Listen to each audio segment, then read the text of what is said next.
행복한 안식일입니다. 이 자리에 함께 하신 우리 모든 성도님들, 또 귀한 발걸음을 주신 손님들, 하나님의 귀한 축복하심이 함께 하시기를 간절히 기원합니다. 우리 서경숙 집사님 장례식이 이제 화요일에 있는데요. 아마 민들레들하고 겹쳐서 어떻게 할까 다들 염려하실 것 같아서 제가 간단하게 설명을 좀 드려야 될 것 같습니다.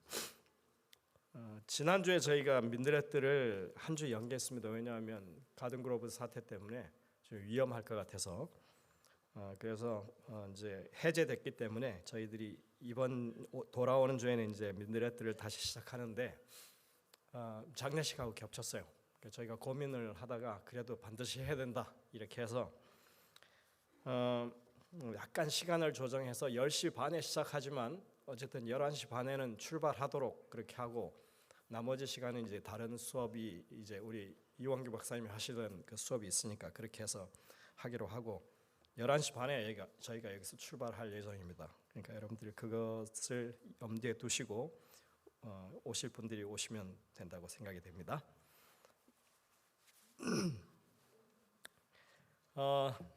오늘 저는 어떻게 보면 너무나 당연한 그 말씀을 주제로 이렇게 했습니다. 근데 우리도 어떤 때는 좀 그런 질문을 받으면 조금 이렇게 뭐랄까요, 산뜻 대답을 잘 못하는 경우들이 있기 때문에 너무나 당연한 것이지만 그것을 좀 분명하게 이해를 하기 위해서, 그리고 이번 주 교과의 내용을 여러분들이 더 명확하게 이해할 수 있도록 하기 위해서 제가 오늘 말씀을 준비했습니다. 오늘 말씀의 제목은 복음은 율법을 세운다입니다.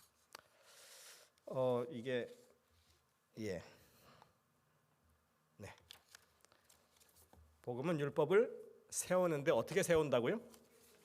굳게 세운다. 이게 오늘 정말 우리가 깊이 좀 생각해 봐야 될 그런 주제입니다. 본문의 말씀은요, 로마서 3장 31절에 있는 말씀입니다. 그런즉 우리가 믿음으로 말미암아 율법을 폐하느뇨? 그럴 수 없느니라. 도리어 율법을 굳게 세우느니라. 성경에 있는 말씀이 제목이에요. 그죠? 복음은 율법을 굳게 세운다. 분명히 성경에서 말씀하고 있는 것입니다. 성경에서 가르치는 것은 너무나 뚜렷한데 사람들은 그것을 되게 많이 오해하고 있습니다. 오늘날 기독교는 이 말씀을 여전히 곡해하고 있습니다. 그냥 기독교인 가운데 10 중에 8 정도는 이 질문을 하면 명확하게 대답 전혀 못할 것입니다. 오늘 여러분들은 더 이상 하나님의 말씀이 무엇을 말하는지 분명하게 이해하시고 그것을 딱 마음 가운데 두시고 더 이상 이 문제에 대해서 방황하지 않게 되시기를 간절히 바랍니다. 애매모호하게 생각하는 분들이 이제는 그 모든 안개를 걷고 분명하게 이제 하나님의 섭리가 무엇인지를 깨닫게 되시기를 간절히 바랍니다. 그림이 참 멋지죠? 제가 그린 거는 아닙니다. 요즘 참 AI가 좋아져서 그림을 이렇게 잘 그려줘요. 사람의 법은 불완전하고 하나님의 법은 완전하다고 하는 것을 여러분들이 먼저 생각하시면 됩니다. 미국에 헌법이 있습니다. 헌법 원문은 원래 7개의 조항으로 되어 있어요. 7개의 아티클로 되어 있습니다. 근데 여러분들 이 헌법을 만들어 놓고 그거를 수정하고 첨가하는 일을 계속 해왔습니다. 왜 그럴까요? 불완전해요. 뭔가 빈 구석이 있어요. 그래서 원문은 7개의 조항인데 수정 헌법이 27개입니다. 그건 당연한 일이겠죠. 왜? 처음에 이 건국의 아버지들이 그것을 이렇게 초안을 만들어서 이 원문으로 했을 때 그때 미처 생각지 못하던 것들이 있었어요. 그래서 수정헌법 1조 같은 경우는 우리가 너무나 잘 아는 이게 뭡니까? 종교의 자유, 언론, 출판, 집회, 결사의 자유 이런 것들이 권리장전이라고 하는 수정 1조부터 10조까지가 다 그 1791년도에 그게 추가되면서 수정헌법이 그렇게 그 한 해 다 한꺼번에 통과가 됐습니다. 그리고 이제 그 이후로 230년에 걸쳐서 나머지 11조부터 27조까지의 조항이 그렇게 계속 첨가되게 됐습니다. 왜 이런 일들을 계속 수정해야만 하느냐? 국가 권력을 견제할 수 있게 하기 위해서. 그래서 국가가 어떤 폭력을 행사해서 시민을 억압하는 그런 일이 없도록 하기 위해서 그걸 하는 거예요. 그 다음에 시대의 변화와 도덕적인 진보를 따르기 위해서 그렇게 하는 것입니다. 그런 것 가운데는 인권에 관한 문제가 있을 수 있죠. 예전에는 여러분들 노예가 있었지 않습니까? 근데 노예제를 폐지하고 이제 그렇게 했음에도 불구하고 여전히 흑인들의 인권에 관한 것은 아주 이게 늦게 열렸어요. 그리고 여성들의 인권에 대해서도 뒤늦게야 이제 그것이 이제 그 사람들에게 있어서 이건 중요한 문제라고 생각해서 그거를 이제 수정헌법에 추가하는 그런 일들이 생기는 것입니다. 운영상의 결함이나 이 뭔가 이렇게 이 현 시대에 맞지 않는 것들을 수정하고 보완하기 위해서 그렇게 수정헌법이 계속 따르게 됩니다. 인간의 법은 결코 완전하지 않습니다. 그래서 뭐 해야 돼요? 반드시 고쳐야 돼요. 고쳐야 돼요. 그런데 하나님의 법은 어때요? 하나님의 법은 완전해요. 왜 그럴까요? 하나님이 완전하시고 그 하나님이 만드신 법이 완전한 거예요. 그래서 우리가 성경에서 말하는 율법을 이해할 때는 하나님이 완전하시니 그 법이 완전하다고 하는 이 기본적인 생각에서 출발해야만 하는 것입니다. 시편 19편 7절에 이렇게 말합니다. 여호와의 율법은 완전하여 이렇게 영혼을 소성시키고 그리고 여호와의 증거는 확실하여 우둔한 자를 지혜롭게 하면서 계속 하나님의 율법이 정말 우리의 유익을 위하고 우리의 삶을 향상시키는 우리를 지혜롭게 만드는 그런 것이라고 하는 것을 찬양하죠. 여기서 하나님의 율법이 완전하다고 했을 때 탐임이라고 하는 이 히브리어를 쓰는데 흠이 없고 순전하며 모자람 없이 가득 차 있다 이런 의미입니다. 하나님의 법은 절대로 수정할 필요가 없어요. 바꿀 필요가 없어요. 왜? 처음부터 완전한 것입니다. 야고보서 1장 25절에도 보면 자유롭게 하는 온전한 율법을 들여다보는 그런 것에 관한 얘기를 합니다. 그러니까 하나님의 법이 뭐하다는 거예요?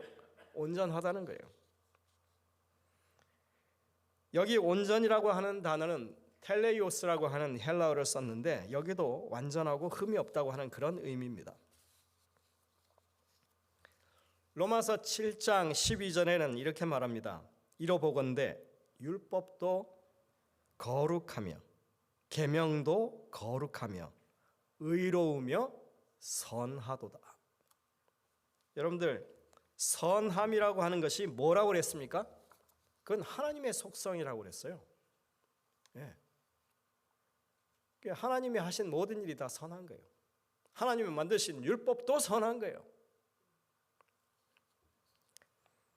입법자이신 하나님이 그렇게 온전하시고 의롭고 선하시기 때문에 그분의 율법조차도 다 의롭고 선하다고 거룩하다고 말하고 있습니다. 그리고 시편 119편 60절에 보시면 160절에 보시면 주의 말씀의 강령은 진리이오니 주의 의로운 모든 규례가 영원하리이다. 하나님의 율법이 뭐하다고요? 영원하다고요. 바뀌지도 않고 그 다음에 폐하지도 않고 영원한 것이 하나님의 율법이다. 예수님이 이 땅에 오셔서 분명하게 확인하셨죠. 마태복음 5장 17절과 18절에 내가 율법이나 선지자나 폐하러 온 줄로 생각지 말라. 폐하러 온 것이 아니요 온전하게 하려 함이로라. 진실로 너에게 이르노니 천지가 없어지기 전에는 율법의 1.1획이라도 반드시 없어지지 아니하고 다 이루리라. 그러니까 율법은 이루어지는 것이지 폐해지는 게 아니에요. 다시 한번 강조하겠습니다. 여러분들 율법과 복음의 상관관계를 바르게 이해하기 위해서 성경이 우리에게 가르치는 기본 원칙이 무엇인지를 꼭 여러분들이 마음에 두시길 바랍니다. 하나님은 완전하십니다. 그래서 그분의 통치 율법도 완전하고 불변하는 것이고 영원한 것입니다. 이게 성경이 우리에게 가르치는 기본 원칙이에요. 그런데 왜 기독교 안에서는 하나님의 율법이 폐했다는 얘기가 나올까요? 아직까지도 그런 얘기하는 사람들이 있습니다. 많이 있습니다. 이러한 그 가르침, 이러한 가르침의 가장 뭐랄까요, 중요한 역할을 했던 그런 이 가르침이 있습니다. 그걸 우리가 세대주의라고 얘기합니다. 뭐 성경을 보는데 뭐 그렇게 보는 게 어때? 이렇게 생각할 수도 있죠. 1800년대에 생겨나서 근 200년 동안 이 기독교를 주름잡았던 세대주의. 뭐 단순합니다. 따져보면 여러분들이 보시는 것처럼 이렇게 성경이 말하고 있는 어떤 시간적인 흐름을 7세대 제너레이션으로 나눕니다. 그래서 그 세대마다 하나님의 구원의 섭리가 각각 다르다고 주장하는 것입니다. 이게 정말 위험한 거예요. 하나님의 구원하시는 섭리는 창조 전부터 이게 확립되어 있는 변하지 않는 하나님의 구속의 원리예요. 근데 지금 뭐라고 가르친다고요? 하나님의 구속의 섭리가 세대마다 다르다. 무죄 시대, 양심 시대, 아담부터 노아 홍수까지죠. 그 다음에 인간 정부 시대, 홍수 시대로부터 그 다음에 아브라함 바로 전까지. 그 다음에 언약 시대, 아브라함 때로부터 모세까지. 율법 시대, 모세로부터 예수님의 십자가까지. 뭐 이런 식으로 갖고 나눠요. 근데 치명적인 게 뭐냐 하면 이게 뭐 여러분들 보면 성경의 흐름이 한눈에 보이네 이렇게 쉽게 생각할 수 있을지 모르지만 여기에 치명적인 결함이 있는데 그게 뭐라고요? 율법 시대에는 율법을 지켜서 구원을 받았고 은혜 시대에는 하나님의 은혜로 구원받는다 하는 거예요. 물론 이걸 수정하는 것들이 있어 왔지만 여러분들 한번 이렇게 가르쳐진 그 논리는 이게 쉽게 사라지지 않습니다.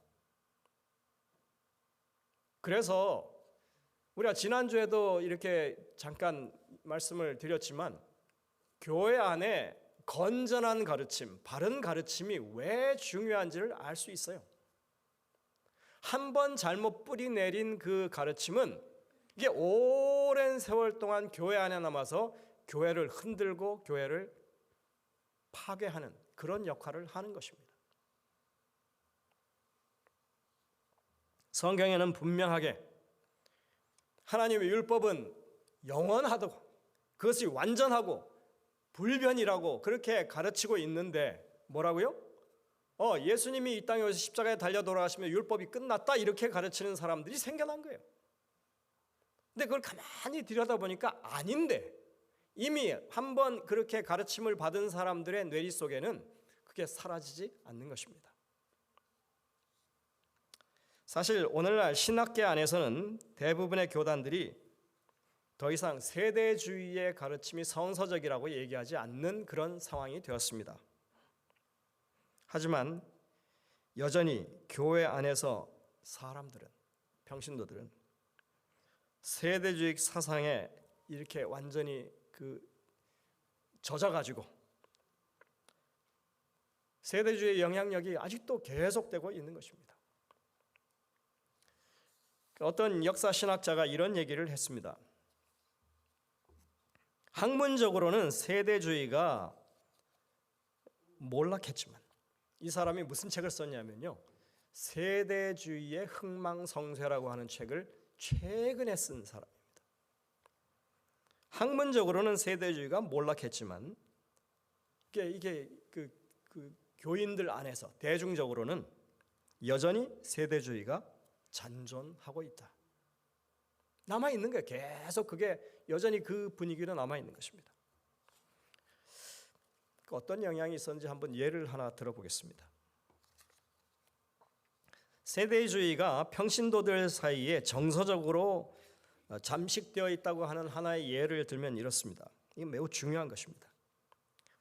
이미 대중문화 속에 자리 잡은 생각으로 그것이 남아있는 것입니다.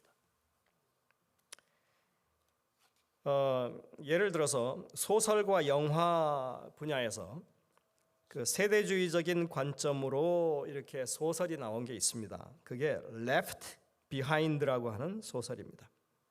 팀 라에이라고 하는 목사와 그리고 소설가 제리 젠킨스가 공저해서 장편 소설이죠. 16권의 시리즈가 출간이 됐습니다. 근데 전 세계적으로 6,500만 부 이상이 팔리면서 기독교 역사상 가장 유명한 베스트셀러가 됩니다. 그리고 이 소설을 바탕으로 한 영화, Left Behind, 이런 것들이 사람들에게 많이 알려지게 됐습니다. 그리고는 그 책에서, 영화에서 보여진 그 세대주의적인 그런 종말 의식이 사람들의 뇌리에 완전히 지배적이 된 것입니다. 어떤 식으로 그 사람들 뇌리에 딱 박혔느냐? 제가 지금부터 말씀드릴 테니까 여러분들이 들어본 적이 있는 얘기인가 한번 보십시오. 사람들의 뇌리 가운데 이제 예수님의 재림이 가까우면 비밀 휴거라고 하는 게 있습니다. 비밀 휴거 후에는 7년의 대환란의 시기가 지나고 그리고는 제3성전이 건립된다고 하는 그런 이 스토리 라인이 사람들의 뇌리 가운데 있는 것입니다. 여러분들 들어보셨습니까? 한 번쯤은 들어보셨을 거예요. 이게 대단한 거예요. 한번 그렇게 세계적인 선풍적인 어떤 그 인기를 한번 끌고 그게 딱 보여주고 나면 그다음 뭐예요? 사람들은 그런 줄 알고 생각해요. 성경은 절대로 그것을 지지하지 않습니다. 이 세대주의의 그러한 가르침이 이 기독교 안에 어떤 폐해를 낳았는지 이렇게 세 가지로 정리를 할 수 있습니다. 이게 율법과 복음에 대해서도 잘못된 악영향을 끼치고 있지만 이 종말론, 이 종말을 바라보는 시각에도 엄청난 폐해를 끼친다고 하는 것입니다. 첫 번째, 종말에 관한 것이 이게 복스러운 소망이죠. 예수님이 이 땅에 다시 오셔서 모든 이 죄와 관련된 문제를 해결하시고 이제 심판하셔서 사망과 이 사탄을 없이 하시고 그리고 이제 온전한 하나님의 나라가 이 땅에 건립된다고 하는 이 복스러운 소망을 처음에 뭘로 보게 한다고요? 공포스러운 일로. 그래서 이게 그 두려운 이 파멸을 감당하지, 그러니까 우리가 겪지 않으려면 어떻게 해서 이 신앙이 뭐 하나님께 가야 된다고 하는 그런 이렇게 두려움 때문에 신앙을 하게 하는 그런 동기를 우리에게 주었다는 것입니다. 그 다음에 두 번째로는 종말론을 하나님의 구원의 역사의 타임라인으로 보질 않고 이 땅의 어떤 세속적인 이 세력들의 이 움직임,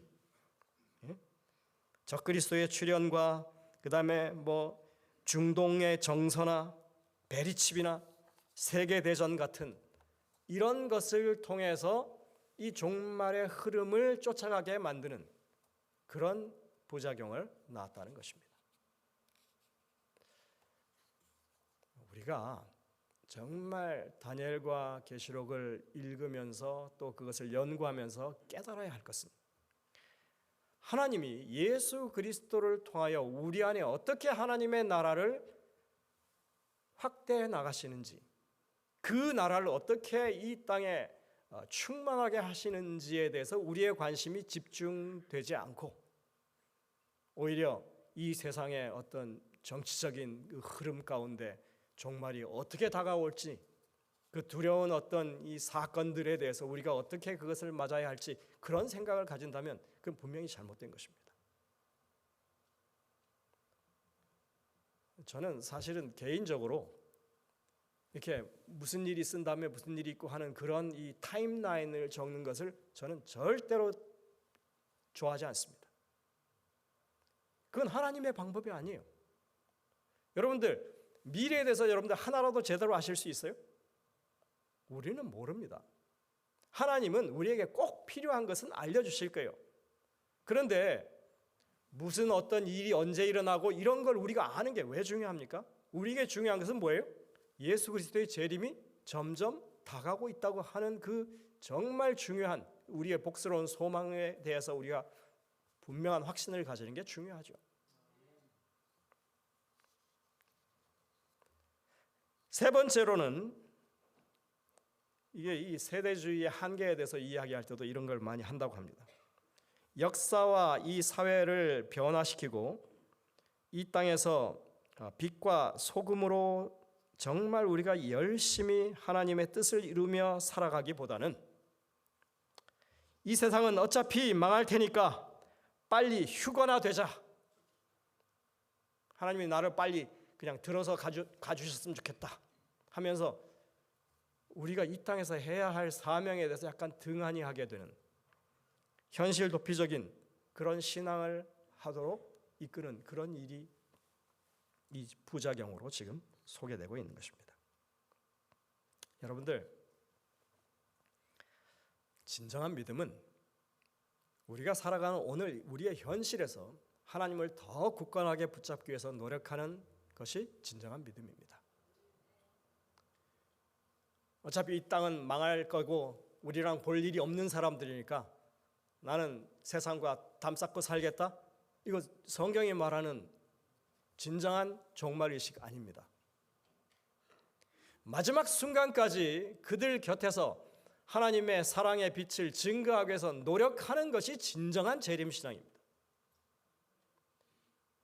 어디 그러니까 여러분들 짐 싸가지고 저 산중으로 들어갈 생각하지 마십시오. 제발 그러지 마십시오. 그거 성경이 말하는 이 재림을 기다리는 성도들이 할 일이 아닙니다.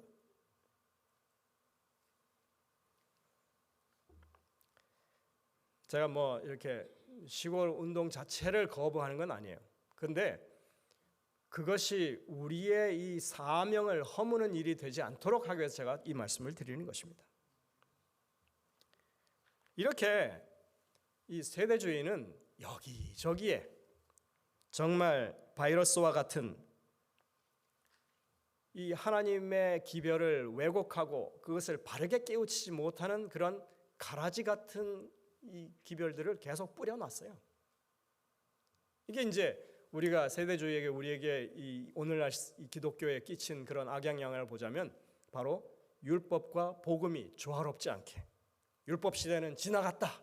더 이상 이제 은혜 시대에는 율법에 대해서 그렇게 비중을 두지 않아도 된다 하는 이런 사상이 자연스럽게 그냥 하나의 그 프레임으로 작용되게 해놨다는 것입니다.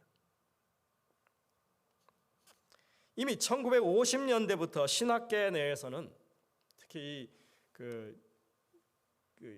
성서 신학을 연구하는 사람들 사이에서는 구약과 신약이 아주 조화롭게 복음을 제대로 이해시키는 것이라고 하는 그것을 분명히 알고 있었습니다. 근데 여러분들 1950년대면 지금부터 75년 전 아니에요. 근데 그런 세월이 지났어도 여전히 사람들은 율법과 복음이 조화롭지 못하다고, 그걸 제대로 조화롭게 생각하는 일을 하지 못하고 있다고 하는 사실입니다. 성경은 분명하게 율법이 복음과 조화된다고 말하고 있습니다.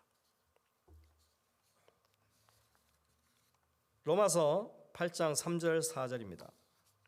율법이 육신으로 말미암아 연약하여 할 수 없는 그것을 하나님은 하시나니 곧 죄를 인하여 자기 아들을 죄 있는 육신의 모양으로 보내어 육신의 죄를 정하사 육신을 좇지 않고 그 영을 좇아 행하는 우리에게 율법의 요구를 이루어지게 하려 하심이니라. 여러분들, 사람은 연약해서 율법을 행할 수 없다고 성경은 분명히 가르치죠. 그런데 예수 그리스도의 복음을 통해서 우리가 분명하게 알게 되는 것은 뭐예요? 하나님의 율법은 성령의 능력을 통하여 우리가 순종할 수 있다라고 가르치는 것입니다. 근데 이게 여러분들 신약에만 나오는 얘기가 아니라 구약에부터 이게 나와요. 여러분들 이 신명기 잘 읽어보십시오. 이게 어려운 게 아니라고 얘기합니다. 이건 우리가 하나님의 능력 안에서 이룰 수 있는 일이라고 얘기해요.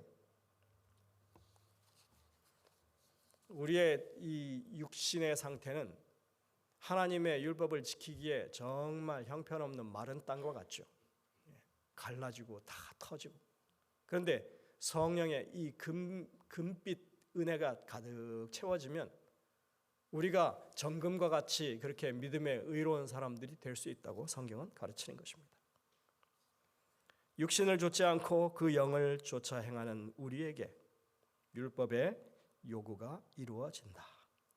이게 성경이 이 율법과 이 복음이 얼마나 잘 조화되는 것인지를 보여주는 구절인 것입니다. 두 번째 구절은요, 나 여호와가 말하노라. 예레미야 31장 33절입니다. 그날 후에 내가 이스라엘 집에 세울 언약은 이것이니 내가 나의 법을 그들의 어디에 둬요? 속에 두고 그 마음에 기록하여 나는 그들의 하나님이 되고 그들은 내 백성이 될 것이다. 이게 모세에게 주신 율법이 원래 이래야 된다고 하는 것을 성경은 가르치고 있었어요. 여러분들 할례에 대해서 신명기 말씀을 우리가 찾아보면 신명기 10장 16절에 이렇게 말합니다. 너희는 마음의 할례를 하고 다시는 목을 곧게 하지 말라. 육신의 할례를 얘기하지 않았어요. 할례를 규정을 하면서 지금 신명기에서 뭐라고 그래요? 마음의 할례를 해야 된다고 말하고 있습니다. 신명기 30장 6절입니다. 내 하나님 여호와께서 내 마음과 내 자손의 마음에 할례를 주사 너로 마음을 다하며 성품을 다하며 내 하나님 여호와를 사랑하게 하사 너로 생명을 얻게 하실 것이며. 여러분들 마음을 다하고 뜻을 다하고 우리의 이 모든 노력을 다해서 하나님을 사랑하고 이웃을 사랑하라고 하는 이런 표현이 하나님의 모든 율법에 관한 건데 뭘 통해서 한다고요? 마음의 뭘 통해서? 마음의 할례를 통해서 이게 된다고 말하고 있어요. 다시 말해서 하나님의 능력이나 하나님의 어떤 특별한 개입이 없이는 우리가 결코 율법을 순종할 수 없는 사람들이라고 하는 것을 이미 말씀하고 있었다는 겁니다. 그날 이후에 이제 예수님이 오신 이후에 더더욱 성령의 역사로 말미암아 우리의 마음에 율법이 새겨지게 하신다.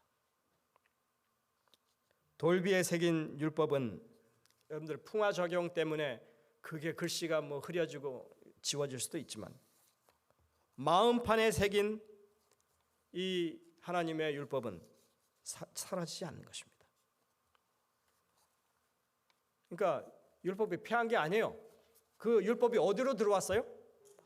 내 마음에 새겨지게 됐어요. 하나님의 구원사역에 놀라운 어떤 변화가 이렇게 되고 있다고 하는 것을 우리에게 보여주시는 말씀인 것입니다. 그러니까 예전에는 돌비를 가지고 우리가 십계명이라고 해서 따랐는데 지금은 이제 그 십계명의 정신이 내 마음에 들어와 있다. 그러면서 돌비는 끝났다. 이렇게 할 수 없죠. 그 율법의 정신이 어디로 그대로 들어온 거예요? 예. 그러니까 오늘 본문이 말하는 거예요. 그런즉 우리가 믿음으로 말미암아 율법을 폐하느냐? 그럴 수 없다. 도리어 율법을 굳세게 한다. 예, 돌비에 있을 때는 그게 뭐 사라질 수 있지만 마음에 있을 때는 더 확실하고 더 분명한 거 아니에요. 그러니까 율법을 굳게 세우는 게 맞는 거죠. 믿음 안에서 복음은 율법을 무용지물로 만들지 않습니다. 도리어 율법의 참뜻을 우리 삶에서 구현하게 만들어줍니다.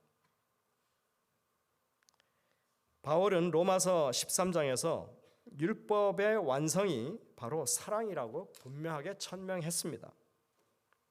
복음을 이해한 사람들의 그 마음속에는 하나님의 사랑을 경험했기 때문에 이제 이웃에 대한 사랑을 그렇게 그 경험으로 할 수 있는 그런 사람들이 되는 것입니다. 이게 하나님의 구원의 섭리이고 계획이십니다. 그런데 우리가 오해하는 구절들이 있습니다. 이렇게 분명하게 성경이 말하고 있음에도 불구하고 성경을 잘 못 읽어서 오해하는 구절들이 있습니다.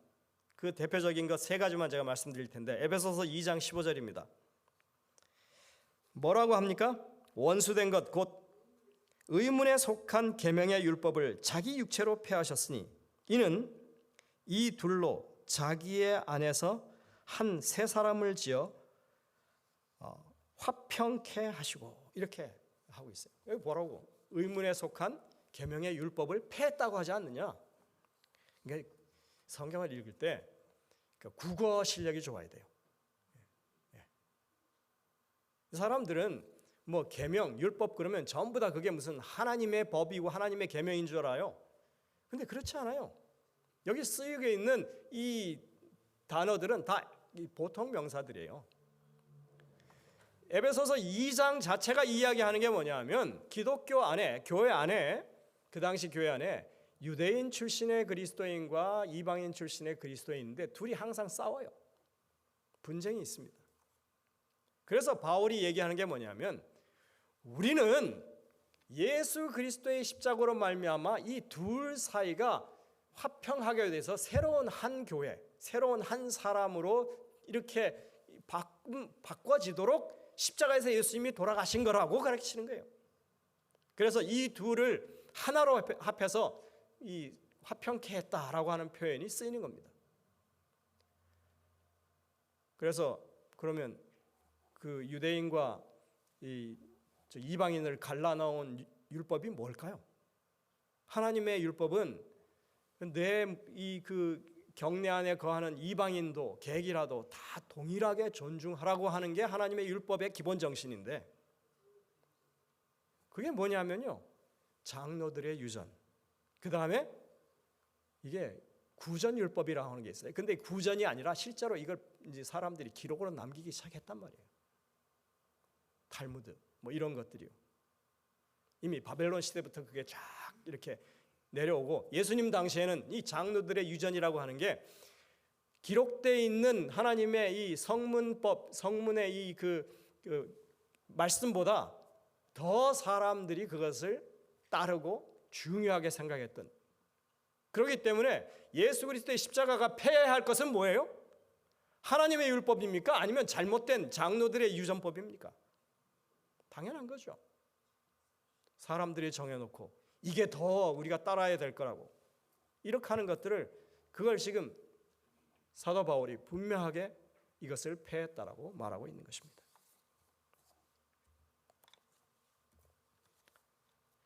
그 다음에 두 번째 오해하는 구절이 로마서 10장 4절입니다.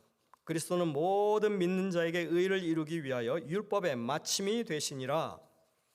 율법이 끝났다고 하잖아, 이렇게 얘기할 수 있죠. 근데 이 마침이라고 하는 헬라어 텔로스라고 하는 것은 목적지, 도달 지점, 그리고 완성, 성취라고 하는 의미가 분명히 들어 있습니다. 여러분들 한번 이걸 대입해서 읽어 보십시오.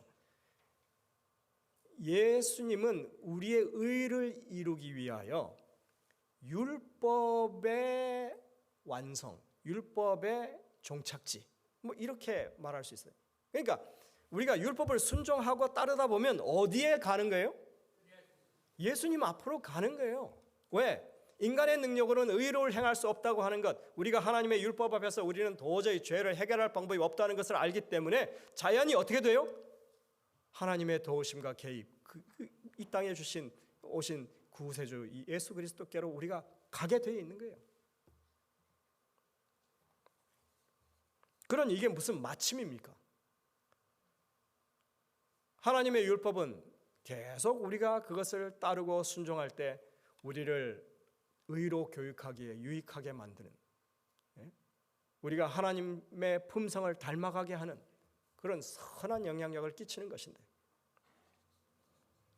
그게 가장 싫은 존재가 사탄이에요. 그래서 이런 구절조차도 그것을 오해하게 하는 것입니다. 또 한 구절은 갈라디아 3장 24절 25절입니다. 이같이 율법이 우리를 그리스도께로 인도하는 몽학 선생이 되어, 똑같죠? 율법의 마침이라고 그랬어요. 우리를 그리스도께 인도하는 몽학 선생, 가정교사예요. 그러니까 가정교사의 가르침을 따라가다 보면 누구에게 가는 거예요? 그리스도께 가는 거예요. 그 율법이 가정교사니까. 다 같은 말입니다. 우리로 하여금 믿음으로 말미암아 의롭다 함을 얻게 하려 하심이니라. 믿음이 온 후로는 우리가 몽학 선생 아래 있지 아니하도다. 율법 아래 있지 않는 거야. 이렇게 사람들이 그걸 연결해서 하죠. 한번 잘 생각해 보십시오. 한번 그냥 가만 생각해 보세요. 예수님이 온 이후로는 이제는 더 이상 우리가 가정교사 율법 아래 있지 않다고 말하는 것일까? 이제는 뭘 어떻게 해야 할지 이제 가정교사에게서 더 이상 가르침을 받지 않아도 그 가정교사가 가르친 그 율법이 어디에 있어요? 마음에 있으니까. 당연한 거 아니에요? 예? 가정교사가 여러분들 부모 말 순종하지 말고 네 하고 싶은 대로 해 이렇게 가르쳤겠습니까? 아니면 부모님 말씀 잘 순종하고 정말 하나님의 뜻이 무엇인지 그것을 잘 따라 이렇게 가르쳤겠어요? 그러니까 가정교사가 가르치는 내용이나 우리 마음속에 이제 들어있는 하나님의 이 율법이나 그게 내용은 같아요. 우리가 더 이상 십계명 돌비에 쓰인 글씨를 보지 않아도 우리의 양심에 역사하시는 성령의 역사로 말미암아 우리 마음 가운데 이미 그 법이 있는 것입니다. 그러니 그 가정교사 없이도 뭐 할 수 있어요? 나는 그 마음 가운데 있는 율법을 따라 행할 수 있는 것입니다. 그게 성령의 역사이십니다. 제가 아까 말씀드렸지만 국어를 잘 이해해야 하나님의 말씀을 잘 이해할 수 있습니다.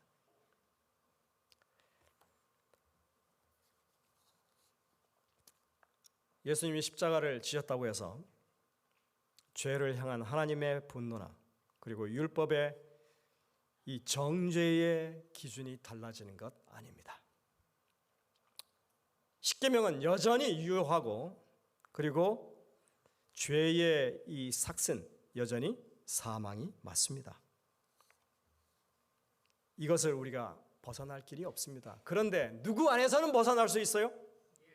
예수 그리스도의 은혜 안에서는 우리가 그걸 벗어날 수 있다고 하는 것입니다. 이것이 성경의 가르침입니다. 이걸 꼭 하고 가야 됩니다. 그러니까 우리가 그 죄의 환경 가운데서 보호받을 수 있는 것은 예수 그리스도의 대속하시는 은혜 가운데서만 보호받을 수 있는데, 그렇게 예수님이 우리의 죄를 대신해서 열심히 이 창과 칼을 맞아주셔서 그렇게 고난당하시고 우리를 위해서 대속하셨는데, 우리는 여전히 율법은 필요 없어, 그냥 내 마음대로 해도 돼, 죄 짓는 게 대수야, 예수님이 용서해 주시겠지. 만약 이렇게 한다면 여러분들 그 얼마나 배은망덕하고 정말 이게 사람이 할 수 없는 생각이죠. 그리스도의 희생을 욕보이는 그런 생각이 되는 것입니다. 사단은 그렇게 하라고 우리를 부추기고 있는 것입니다. 예화 하나만 들고 마치겠습니다. 어떤 그 엄격한 주인 밑에 여자 노예가 있었습니다. 이 사람은 매일 아침 되면 그 주인이 준 이 긴 투두 리스트, 뭐 해야 될지, 그날 하루의 일과에 이렇게 뭘 해야 될지 그걸 받고 열심히 그 주인을 섬겼습니다.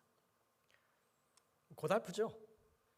하루하루 받는 게 반복되는 게 많은데 그 긴 리스트를 다 하려면 얼마나 힘들고 어렵겠어요. 무거운 짐이었습니다. 근데 어떻게 세월이 가면서 이 주인 눈에 이 여자 노예가 마음에 들었어요. 이 인품이 괜찮고 그다음에 성실하고, 그래서 그 둘이 사귀고 결혼을 하게 됐습니다. 자, 이제 결혼한 다음에 그 신부가 된 이 여인이 여전히 똑같은 일을 하고 있는 거예요. 근데 여러분들, 이전과 이후에 바뀐 게 뭘까요? 해야 하는 일은 같아요. 그리고 하고 있는 일도 같아요. 뭐가 달라졌어요? 말이 안 들려요. 신분이 바뀌었어요. 아니, 신분도 바뀌었어요. 근데 신분이 바뀌면서 뭐까지 바뀌었을까요? 마음이 바뀌었어요. 예전에는 시키니까 하는 일을 한 건데 지금은 뭐예요? 이제 내 집이잖아요. 예전에는 엄격한 주인 두려워서 그랬는데 지금은 뭐예요? 사랑하는 남편이잖아요. 예전에는 정말 묵묵하게 일만 하면서 고달파도 아무 얘기 안 했는데 지금은 일하는 게 즐거워요. 콧노래가 그냥 나오는 겁니다. 여러분들, 주님은 우리에게 그렇게 하라고 우리에게 구원을 주셨고 우리로 하여금 은혜를 누리게 하신 겁니다. 그러니 우리가 해야 하는 일이 집안을 가꾸고 더 행복한 환경을 만드는데 왜 우리가 그걸 꺼려 하겠습니까? 짐이 아니에요. 이제는 더 이상 우리에게 그것은 우리가 고역을 겪으면서 그 일을 할 이유가 없는 것입니다. 하나님과 우리의 행복한 공간을 위해서 하나님의 정하신 법에 따라서 우리가 정말 기쁜 마음으로 그 일을 하는 것이 하나님의 참다운 섭리라고 하는 것을 여러분들이 깨닫게 되시기를 간절히 바랍니다. 주님의 은혜가 우리 모든 성도들에게 이렇게 이 복음을 온전히 이해하는 그런 상황에 이르게 되시기를 간절히 바라면서 말씀을 줄이겠습니다.